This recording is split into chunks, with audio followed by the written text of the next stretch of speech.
세 번째, 여러분들 무엇이 또 다릅니까? 여러분들 이 신약교회는요, 일반 교회가 다른 게 있는데 설교 중심의 예배가 아니라 성찬 중심의 예배입니다. 엄밀히 말하면 여러분들 오늘날의 교회가 부패한 게 설교 많이 해서 그래요. 설교 많이 해서. 지금 나도 이렇게 설교 길게 하면서 왜 저런 말을 하냐 이러는데, 그렇죠?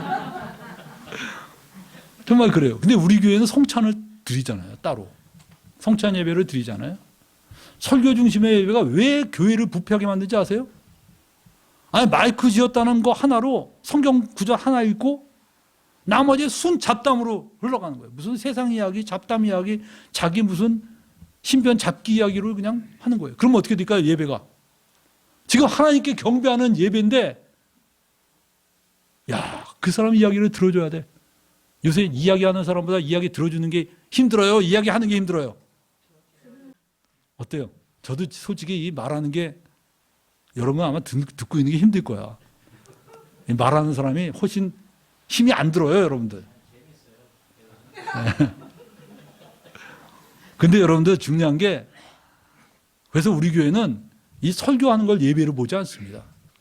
이거는 예배가 아니고 그냥 성경 가르치는 시간이에요.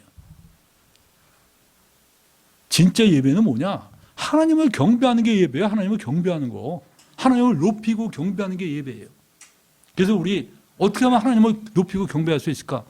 그래서 성찬하는 거예요. 성찬. 성찬하면 뭘 해야 돼요? 성찬하면. 예? 떡을 뗄 때 이거 뭐 인절미입니다 이러면서 뗍니까? 절대 아니잖아요. 뭐예요? 떡을 뗄 때. 이것은 주님의 몸입니다. 주님께서 우리 죄를 위해서 죽으셨습니다. 주님을 말하는 거예요. 주님을 말하고 이것은 주님의 피입니다. 주님을 말하잖아. 그러니까 자연스럽게 누구를 생각합니까? 주님을 생각하고 주님을 묵상합니다. 우리 성찬하다가 목이 메고 울기도 하고 하는 이유가 뭡니까? 그게 정말 실체로서 나에게 다가오니까 감격이 되는 거예요. 그래서 여러분들 우리가 성찬하는 이유는 예배의 중심이 예수 그리스도이시고 하나님이시라는 것을 더 분명히 하기 위해서 우리가 성찬 중심으로 예배 드리는 거예요. 그래서 성찬 예배 또 설교합니까? 안 하잖아요. 성찬 예배 설교 안 합니다. 오히려 설교하면 그 주님께 경배하는 분위기를 깨버릴 수 있어요. 여러분들, 그래서 신약교회는요, 예배가 예배답게 하기 위해서 성찬 중심으로 예배 드립니다.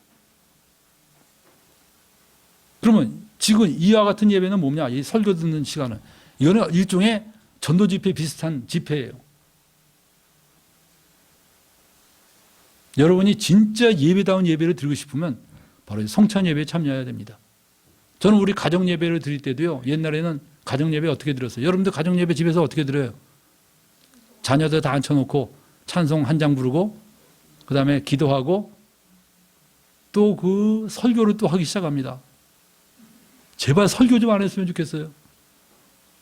설교 못 하시는 분들이 설교하는 것처럼 고통이 없어요. 그죠? 그리고 잔소리. 제가 그거 없앴어요. 없애고 가정 예배 어떻게 드리냐? 성찬으로 드립니다.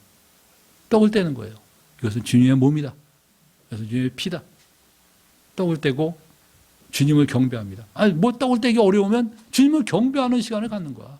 높이고 경배하고. 그게 예배죠. 하나님의 말씀을 읽고 그냥 그 말씀에 그대로 아멘으로 받아들이는 거예요. 그래서 여러분들 성찬이 예배의 중심입니다. 그 다음에 여러분 네 번째는 뭐냐? 신약교회는 일반교회와 다른 게 헌금관이 달라요. 헌금관. 일반교회는 헌금관을 구약교회 형태로 갖고 있어요. 그래서 뭘 강조하죠? 11조 강조합니다. 그리고 그 헌금은 성전에 드려야 돼요. 그래야지 헌금이 되는 거예요. 근데 신약교회에 와서는 그런 헌금관을 갖지 않아요. 왜냐? 아니, 성전이 없어졌잖아요. 근데 어떻게 구약과 같은 헌금관을 가질 수 있겠어요? 두 번째는 레위지파가 없잖아요. 근데 어떻게 11조라는 그 개념을 유지할 수 있겠어요? 11조는 원래 레위지파에게 주는 거였거든요. 근데 레위지파가 없어. 근데 어떻게 11조의 개념을 유지할 수 있겠냐고요. 그러니까 사람들이 아, 목사님이 바로 레이지파 아닙니까? 그래서 구약이라는 거예요. 그래서 구약적 사고를 갖고 있다는 거야. 마태복음, 사람들은 마태복음 23장 23절에 주님이 말씀하시기를 너희는 11조보다 더 중요한 의와 인과 신을 버렸다 그랬어요. 그러면서 이것도 행하고 저것도 버리지 말아야 할 것이냐. 이거 인용하면서 11조가 얼마나 중요한가 설교해. 이런 왜곡이 어디 있어요. 그건 11조보다 이게 더 중요하다는 걸 설교하신 건데 거기서 11조의 중요함을 설교하고 11조는 폐지되지 않았습니다라고 얘기하는데 아닙니다.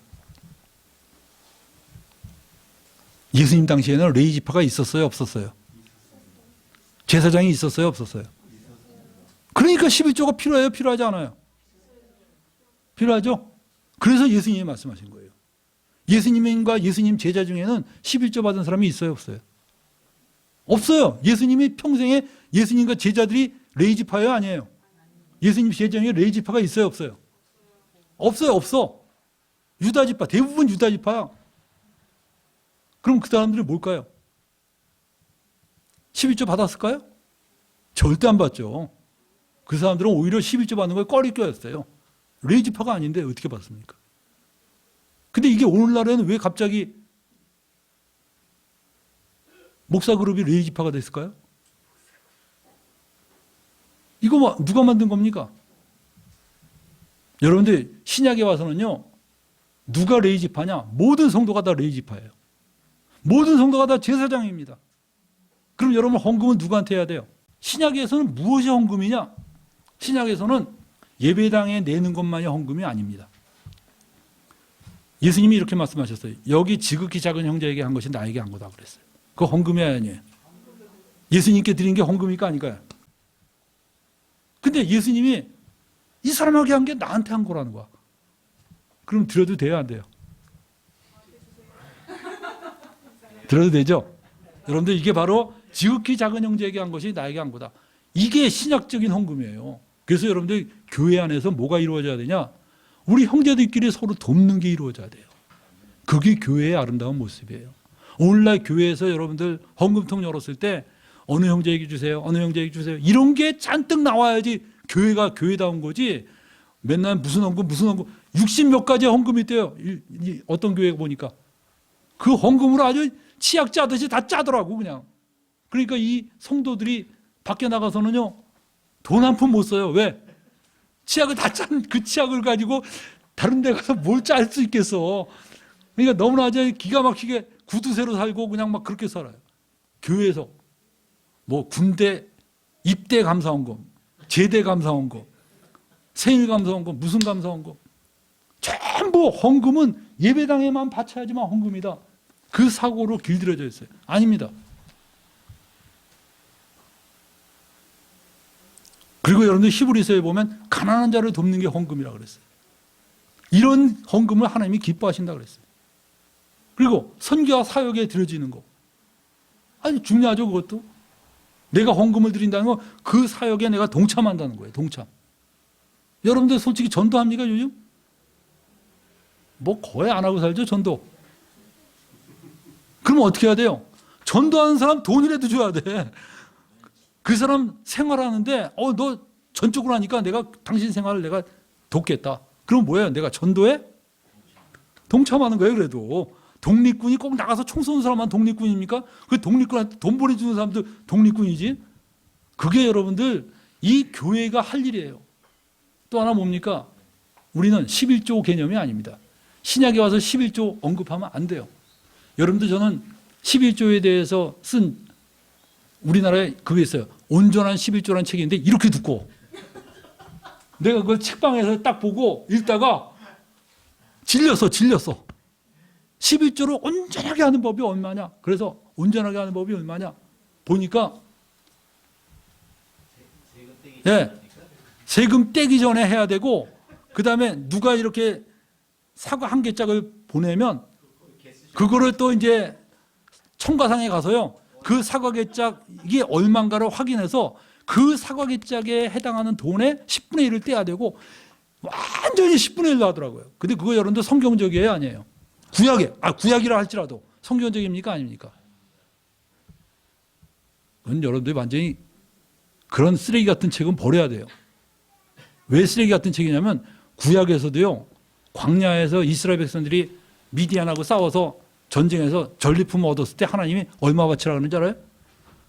50분의 1을 레이지 파는데 주라고 그랬어요. 모든 데 10분의 1이 아니야. 구약조차도. 생각해봐요. 레이지 파는 2만 명밖에 안 돼요. 이 사람들은 60만 명이야. 60만 명에 10분의 1은 6만 명 거 아니야. 레이지파한테 그걸 다 몰아줬다고요? 안 그랬어요.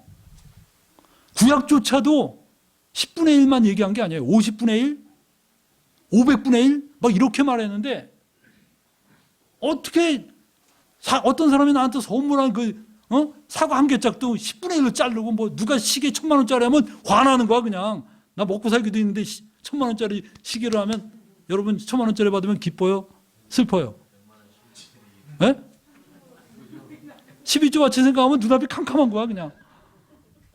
왜 그렇게 성도들을 완전히 그냥 무거운 짐으로 막 지어놓고 혹사하느냐 이거예요.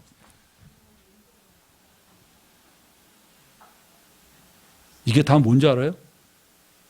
무지해서 그래요.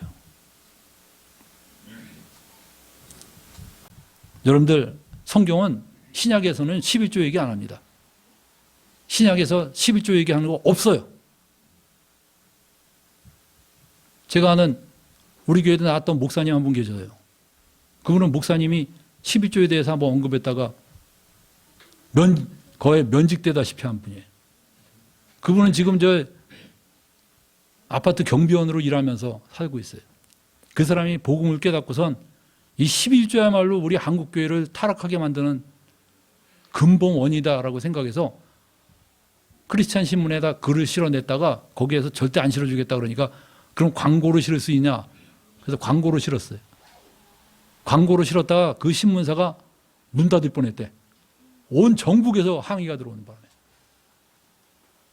그래서 이분은 지금 자기 평생의 과업으로 알고 그렇게 사시더라고요. 이분이 최근에 저한테 연락이 왔어요. 자기 돈 3천만 원을 걸었대요. 11조가 신약 성경에서 11조가 정당하다는 것을 증명하는 사람에겐 3천만 원을 주겠다. 이 사람이 얼마나 진실이냐면 굉장히 가난해요. 근데 그 없는 삶에서 3천만 원을 각출해서 공탁을 했어. 딱 공탁을 하고 오면 진짜 준다는 거야. 빈소리가 아니고. 야. 그리고 블로그를 만들고 본인이 블로그 만들 능력도 없으니까 돈 주고서 만들어서 딱 올려놓고 하라는 거야. 자기한테. 증명하면 주겠다. 야. 그 사람은 그거 하느라고 목사 면직되고 이 기존 그 시스템에서 쫓겨나다시피 했어요. 근데 얼마 전에 어느 교회에서 초빙해서 또 메시지에서 제가 한번 오라 그래서 한번 가서 들은 적이 있습니다. 여러분들 참 이 종교 세계가 얼마나 무서운지 몰라요. 근데 여러분들 신약에 와서는 어떤 헌금하라 그랬어요? 고린도후서 9장 6절 7절에 보면 각각 마음에 정한 대로 할 것이요 인색함으로나 억지로 하지 말라. 헌금은요 각자 마음에 정한 대로 하는 거예요. 근데 그 마음에 정한 게요 믿음의 분량에 따라 달라져요. 여러분들 믿음이 충만한 사람들은요 10분의 1 가지고도 부족하다고 느껴요. 자기 자신을 다 드립니다. 그렇게 잘 나가는 의사가 그 의사 때려치고 뉴긴이나 이런 데 선교사로 가는 거 보세요. 그 사람이 11조 아끼는 사람이겠어요? 아니죠. 그 사람은 이미 그걸 초월한 거예요. 주님이 얼마나 귀한 분이라는 걸 알기 때문에 기꺼이 드리는 거예요. 그 믿음의 분량에 따라 바치는 거예요. 제가 아는 어느 선생님도 거의 10의 3조 정도를 바치는 분을 봤어요. 아, 대단하더라고요. 그 혼자 사시는 분인데 그냥 얼마나 헌금을 많이 드리는지 몰라. 여러분들 그게 믿음의 분량입니다. 믿음의 분량. 어떤 사람은 100분의 1도 아까워요. 100분의 1도. 자기 수입에. 뭐 그럴 수 있어요. 근데 그런 사람한테 야단치고 그러면 안 됩니다. 그 사람의 믿음이 고까지려니 생각하는 거예요. 여러분은 어떻게 해야 돼요? 신약에 와서는. 저는 그래서 우리 형제들에게 원하는 게 그거예요. 우리는 헌금 어떻게 하느냐? 여러분 통장 하나 새로 만드세요. 헌금 통장 하나 만들어서 여러분이 헌금을 거기다 다 집어넣으세요. 앞으로 수입해서 나는 10분의 1을 하리라. 10분의 1 집어넣어. 난 100분의 1을 하리라. 그럼 100분의 1 집어넣어. 난 10분의 3을 하리라. 그럼 10분의 3을 거기다 집어넣어. 그 아무렇게나 내키는 대로 하지 마시고 정하고 마음에 정하고 질서 있게 넣으세요. 그리고 그 통장을 만들어서 그 통장으로 앞으로 하나님 사역하는데 사용하세요. 형제를 돕는 데 사용하고 어느 사역하는 데 사용하고 그렇게 하시라는 거야. 이게 바로 여러분들 신약교회예요. 그래서 신약교회는 모이면 그런 따뜻함과 감사가 있는 그런 교회여야 돼요. 이거 헌금에 대해서 뭐 더 길게 하면 이것만 해도 몇 시간 되는데 여러분들 저는 신약교회 헌금관을 얘기하는 거예요. 그래서 저는 이런 헌금관으로 교회가 되었을 때 얼마나 많은 사람이 이 헌금관에 의해서 정말 그 마음이 정말 열리고 형제들을 돕기 시작하고 주변 사람들에게 인정받게 되는지 몰라요. 여기 친척 중에 어려운 사람 있어요. 도우세요. 왜 안 돕습니까? 나 교회에 헌금 들어가고 그 사람 도울 일이 없다. 무슨 소리 하는 겁니까? 그 어려운 친척 안 도우면 누가 도울 거예요? 크리스찬이. 그거 헌금입니다. 그렇다고 여러분들 내 자녀에게 쓰는 돈, 우리 아버지에게 드리는 돈 전부 용돈도 다 헌금이다 이렇게 생각하면 안 되죠. 문제는 그들이 어렵게 살 때 우리가 도와야 될 책임이 있다는 걸 이야기하는 것입니다. 마지막으로 한번 얘기합시다. 또 우리 일반 교회와 이 신약교회는 뭐가 다르냐? 선생이라 불리지 않습니다. 예수님께서 뭐라고 말씀하셨냐면 너희는 랍비라 칭함을 받지 말라. 너희 선생은 하나여 너희는 다 형제니라. 마태복음 23장 8절에서 얘기했어요. 뭐라고 칭함을 받지 말라고요? 랍비라 칭함을 받지 말라. 랍비라는 말이 무슨 뜻이에요? 선생이란 뜻이죠. 어떤 분이 랍비라 칭함 받지 말라 그랬지 목사는 칭함 받은 건 괜찮고 선생이라 칭함 받은 건 괜찮다. 어떻게 생각하세요? 아니 그 사람은 랍비라는 그 단어로만 안 하면 상관이 없다는 뜻입니까? 이 말뜻이 뭐예요? 선생으로 하지 말라는 거예요. 그러니까 목사라는 사가 무슨 사자입니까? 스승사자예요, 스승사자. 근데 참 신기한 게 주님은 우리들에게 선생이라 불림받지 말라 그랬는데 구태여 그 스승사자를 쓰는 이유를 모르겠어요. 그리고 주님은 또 이렇게 말했습니다. 너희는 땅에 있는 자를 아비라 부르지 말라 그랬어요. 근데 캐톨릭에서는 신부라고 또 불러요. 이거 왜 그럴까요? 왜 하지 말라는 걸 꼭 골라서 할까? 어떻게 생각하세요? 예? 신부를 까파도라 그러잖아요. 파도. 그렇게 부르지 말라는데 꼭 파도라 부르고 선생이라 부르지 말라는데 선생이라 부르고 왜 그렇게 하게 할까요? 그건 여러분들 인간들이 그만큼 오만하고 높은 데 가기를 좋아하기 때문에 그래요. 물론 여러분들 이 시스템 자체가 목사를 안 불리면 굉장히 어려운 그런 시스템일 수 있습니다. 그렇지만 우리는 할 수 있는 대로 최선을 다해서 주님 말씀을 순종해야 됩니다. 그래서 우리가 선생이라 불림을 받으면 안 돼요. 20개 교인들이 그렇게 목사님을 떠받들어 준대요. 근데 그 형제가 목사 되자 막 교인들이 와서 그런데 목사님 바지라도 붙잡고 기도하게 해달라고 안수해달라고 그러고. 그러니까 자기는 신학교 졸업한 것밖에 없는데 갑자기 그냥 신적 존재가 된 거야. 그러니까 당황이 돼야 안 돼요. 당황이 되죠. 굉장히 당황이 됩니다. 처음에는 그래요. 근데 그게 1년이 지나고 2년이 지나면 그 다음에 어때요? 1년이 지나고 2년이 지나면 어때요? 그 다음엔 바지 안 붙잡겠다는 사람 막 저주를 하고 싶어요. 그렇게 돼야 안 돼요.